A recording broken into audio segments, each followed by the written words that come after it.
Olá, turma! Então, dando continuidade ao vídeo da semana passada, eu não consegui explicar todas as doenças bacterianas, né? Porque já tinha extrapolado o tempo.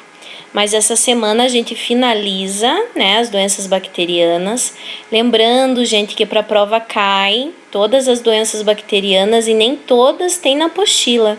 Então, é interessante vocês fazerem algumas anotações, certo? Nós estamos vendo aqui a hanseníase, a famosa lepra, né?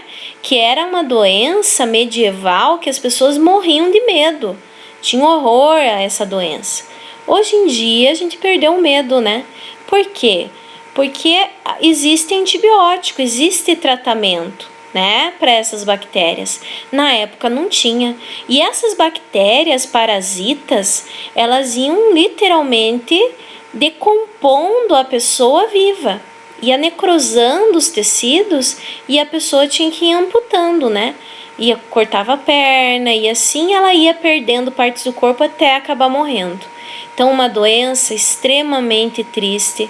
Não é por nada que as pessoas morriam de medo dessa doença. Existia, gente, as vilas dos leprosos. Aqui em Jaguaraíva, se não me engano, existia uma vila de leproso. Que era o quê? Essas pessoas eram banidas da convivência em sociedade. Elas tinham que viver em vilas separadas para não passar a doença para outras pessoas, tá? Então, hoje em dia, por que graças a Deus não existe mais isso, que nós temos os antibióticos, né? Então, não tem mais contágio por conta disso, certo? Aqui vocês veem que inicialmente essa doença ela é bem inofensiva, quase que você não consegue notar. Elas são manchinhas brancas na pele, em que você não sente dor, não sente a variação térmica, não sente pressão, nada disso. Então é uma área insensível que você vai ter ali. Ela vai evoluindo até formar placas, né? E ocorrer a decomposição, a necrose da área, certo? Então, a famosa hanseníase ou lepra, tá? Então, essa doença aí tem tratamento, então você tem que ficar esperto. Gente, peste bubônica ou peste negra, também outra doença medieval, né? Que dizimou aí uma quantidade imensa de pessoas, né? Ela teve origem na China, né? E foi levada para outros países como a Ásia e a Europa através de navios, né? Que espalharam aí pelo mundo, né? Uma doença que matou milhares de pessoas. E o que vem a ser? Essa doença é transmitida pela pulga que existe num rato. O rato também acaba morrendo da doença, né? Então, o que acontece? Essa pulga tá com a bactéria, né, que vai provocar problemas no sistema linfático da pessoa. O que vem a ser o tecido linfático, né? Vamos relembrar lá do segundo ano? Imagina que todas as salas lá do Emília são células. E o terceirão tá limpando a sua célula, o segundo ano tá limpando a sua célula, limpa tudo, as células, e joga toda a sujeira para fora, nos corredores entre uma célula e outra, né? Quem que vai limpar os corredores das células? É o sistema linfático. Então, essa bactéria vai agir principalmente no sistema linfático, causando necrose, principalmente das extremidades, né? E também causando, por que é peste bubônica? Porque formavam bolas, quase como se fossem laranjas, bolas do sistema linfático, né? Então, uma doença extremamente visível, as pessoas padeciam realmente da doença, né? Inicialmente, dor de cabeça, sonolência, né? Apatia, dores, né? Indo se agravando cada vez mais, né? Então, provocando uma crescente quantidade de glóbulos brancos, né? Tentando lutar contra a doença, e uma grande inflamação dos gânglios, e levando a grandes manchas negras. Gente, essa é uma doença que é considerada extinta, né? A gente não ouve falar mais, graças a Deus, dessa doença. Aqui eu vi no G1, Coloquei porque era no G1, né? Um americano que foi salvar o gato dele que estava se afogando com um rato. Imagine a situação. E quando ele tirou o rato, ele estava contaminado com uma pulga e acabou transmitindo a doença da peste bubônica para esse cara, tá? Esse americano. Gente, até os médicos desconfiarem que era a peste bubônica deve ter demorado muito, porque ele chegou a esse ponto aqui, né? Eu, na época que eu vi, eu achei que isso aqui era até fake news, mas estava lá no G1. Eu não sei até que ponto a gente pode acreditar, né, gente?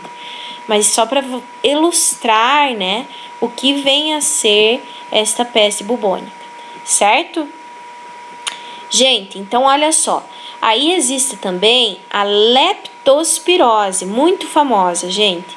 Leptospirose também tem a ver com o rato. Então, por que as pessoas têm desprezo, né, com relação ao rato até hoje? Imagine, matou milhares de pessoas, era uma doença associada ao rato. Na época, para tentar se livrar da peste bubônica, as pessoas usavam máscara que parecia assim um bico de pato gigantesco, né? E não tinha nada a ver com o ar, achavam que passava pelo ar, achavam que era bruxaria e era a pulga do rato. Até descobrirem isso, demorou muito tempo, né? E aqui a gente tá vendo a leptospirose, que também é transmitida pela urina do rato. Então, a bactéria está aqui na urina do rato. E ela normalmente está associada a inundações de grandes cidades. Porque aquela água do bueiro, cheia de rato, cheia de urina de rato, sobe e as pessoas andando ali naquela área inundada acaba entrando em contato com a bactéria. E é uma doença difícil de reconhecer, não tem um sintoma claro. Olha só, febre, dor de cabeça, dor no corpo, dor nas panturrilhas, pele amarelada, tosse, olhos vermelhos, diarreia, cansaço. Não é nenhum sintoma extremamente claro, mas o médico ele vai desconfiar se, por exemplo, está inundada uma área de São Paulo, por exemplo. A pessoa teve contato, entrou em contato com a água, ele começa a desconfiar que seja leptospirose, já entra com tratamento antibiótico, né, para evitar uma situação ainda mais grave, tá? Ela pode levar à morte, a leptospirose, certo? Aí nós vemos o famoso antrax, que na aula passada a gente comentou, né? É uma doença comum de herbívoros. Quem trabalha com herbívoros pode acabar entrando em contato com a bactéria através de um ferimento e daí formar coisa feia mesmo, mas não leva à morte de ninguém, tá? Agora, se inalado, aí sim é muito mais grave, tá? Inalado ou ingerida essa bactéria, certo? E isso aqui foi aquele atentado terrorista lá de 2011, 2001, aliás, que logo após o ataque às Torres Gêmeas, eles mandaram cartas com pozinho branco que tinha bactéria anthrax, né? Eles não contavam só que o pessoal lá dos Estados Unidos, os militares e tudo mais, né, governantes, já eram vacinados contra o anthrax e aí não virou uma grande pandemia, né, mundial, tá? As armas biológicas a gente já comentou na aula passada, né? Armas com potencialidade de destruição em massa, né? Aqui falando sobre justamente quando estavam mandando as cartas, se fizesse assim, daí não ia ser inalado, e sim a fase gastrointestinal do anthrax, né? E assim a gente vê algumas doenças já consideradas extintas, como a varíola, né? Que pode se tornar um grande problema mundial, tá? Dentre outras, certo? Então aqui a gente vai começar a falar, gente. Eu vou entrar para vocês começar a falar sobre o reino protista para não ficar atrasada a matéria, mas porque na semana que vem a gente vai ter revisão para a prova. Nossa prova só dia 15. Então eu tenho que passar alguma coisa hoje para vocês. Já começa protozoários para não ficar tão atrasada a matéria, porque além de protozoário nós temos algas, fungos e depois início do reino plantae, tá? Então eu vou passar aqui, não vou me aprofundar muito, que lá para frente, depois da prova, tem que falar novamente sobre isso, certo? Então, com relação ao reino protoctista, nesse reino nós temos protozoários e algas. Protozoários todos unicelulares, né? E todos heterotróficos. eles não produzem o próprio alimento, diferente das algas, que podem ser uni- ou multicelulares e todas são autotróficas, autossuficientes, tá? Então, aqui a gente está vendo a estrutura de um protozoário. Ele já tem todas as organelas, apesar de aqui não estar mostrando, né?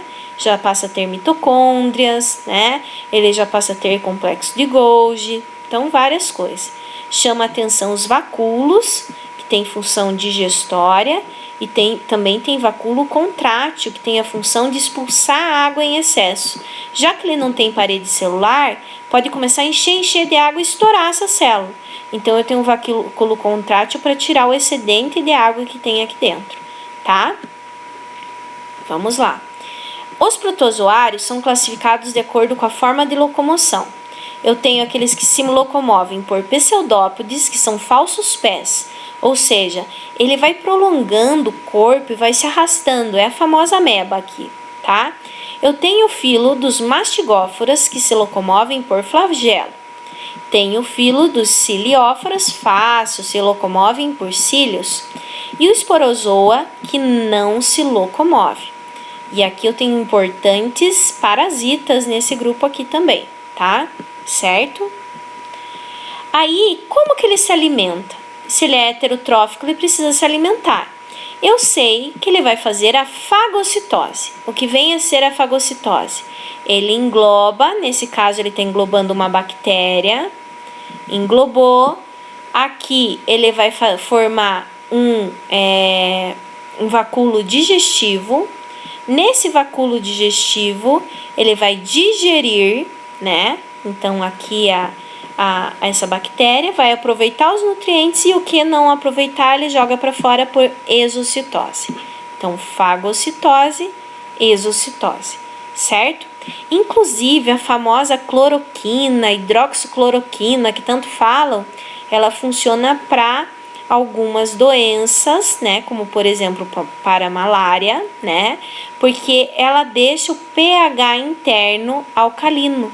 E aí, esses protozoários não conseguem fazer a digestão, além de interferir também no processo de transformação da hemoglobina, que vem a ser tóxica para a malária. Então, é interessante a gente conhecer alguns temas assim, porque de repente eles perguntam da hidroxicloroquina para a malária, tratamento da malária, né? Então, é interessante a gente conhecer essas questões, tá? Aqui eu tô vendo o vacúolo contráctil, que tem aquela função de eliminar o excesso de água. Certo, gente?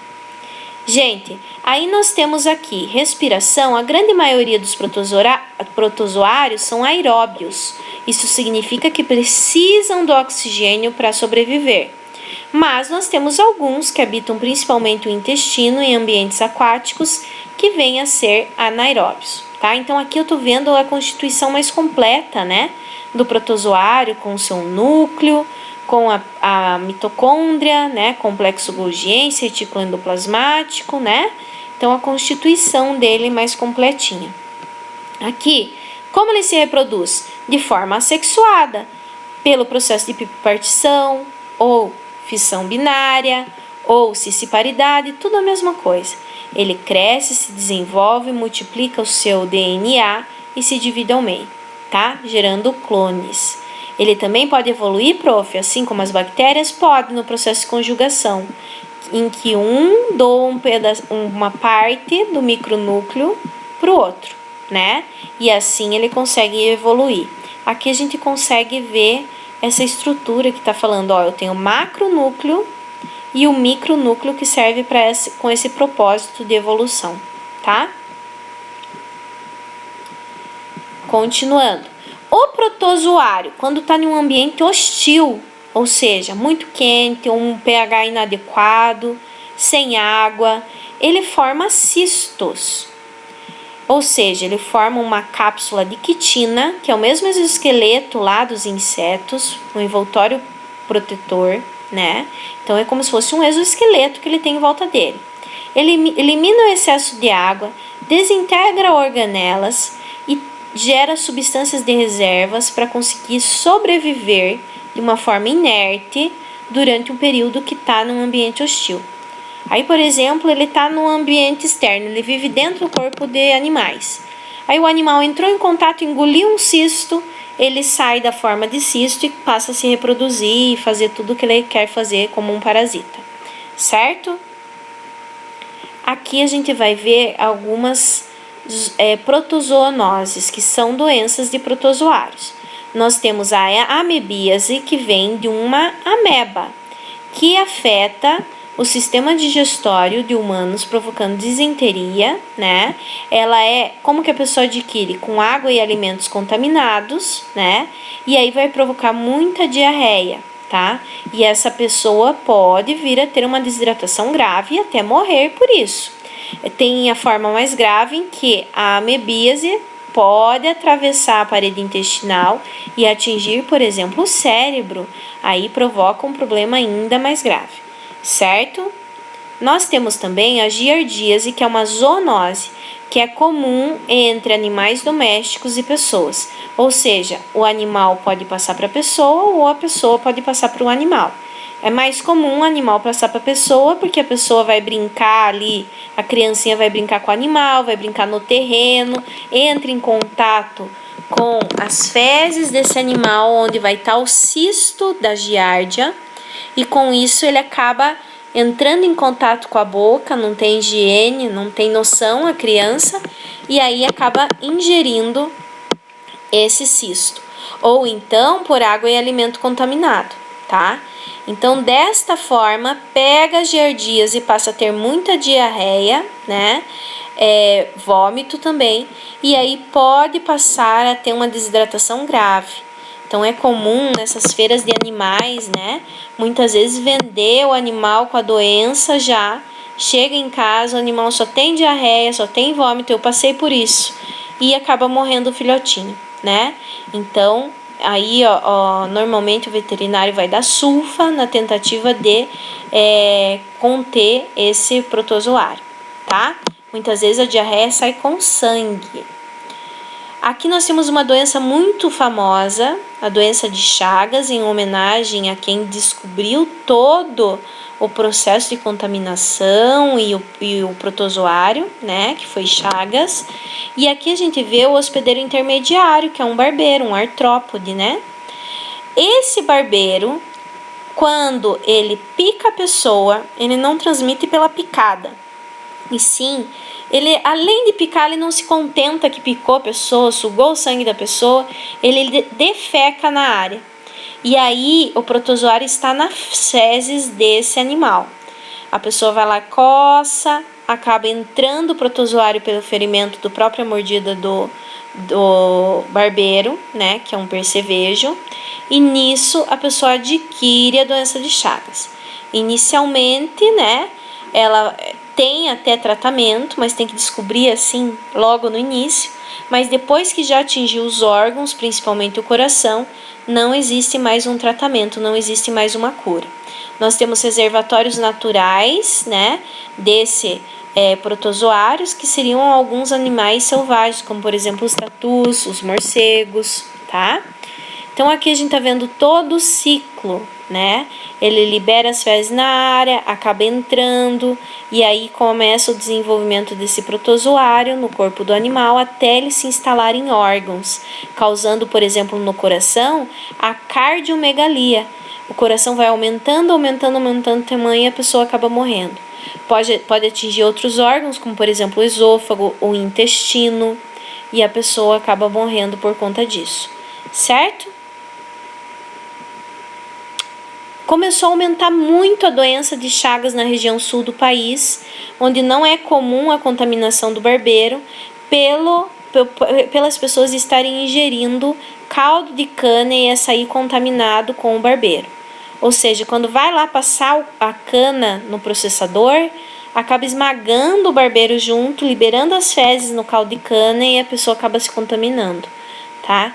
Então, existe a preocupação com relação a esses alimentos nessa contaminação, tá? Continuando. Existem algumas doenças, como a tricomoníase, que é uma DST, que provoca, por exemplo, prurido e edemas, né? Principalmente na região genital. Então, um cheiro característico e tudo mais. Já tá aí, só um pouquinho, tá? Então, Então, gente, só finalizando, é uma DST que provoca tricomoníase. Também existe a leishmaniose, que também tem um vetor, tá escrito errado ali, né? Que é o mosquito palha. Esse mosquitinho aqui, ó, parece que tá quase morrendo de fraquinho. E ele passa uma doença que pode dar ferimentos cutâneos enormes ou abdominal, aumentando muito o tamanho da barriga da pessoa, tá? Então, mais pra frente a gente aprofunda mais, né, sobre esse assunto. Aqui, por último, nós temos a malária, doença de regiões tropicais, porque tem o hospedeiro definitivo, gente, que é o mosquito anófeles. Gente, ó, grifem isso aqui na apostila, é o hospedeiro definitivo o mosquito, e não intermediário. Nós passamos a ser o hospedeiro intermediário, porque é na fase dentro do homem que ele tem a reprodução assexuada, certo? Então, ele é transmitido pelo mosquito na picada, e aí tem toda a evolução que mais pra frente a gente acaba comentando. Certo, gente? O que vai provocar a malária? Muita febre e anemia, quadros de febre elevadíssimo, 40, 41 graus. Tá bom? Gente, a gente continua a falar isso lá depois da prova, sobre esse assunto, tá bom? Fiquem com Deus, se cuidem e até a nossa próxima aula.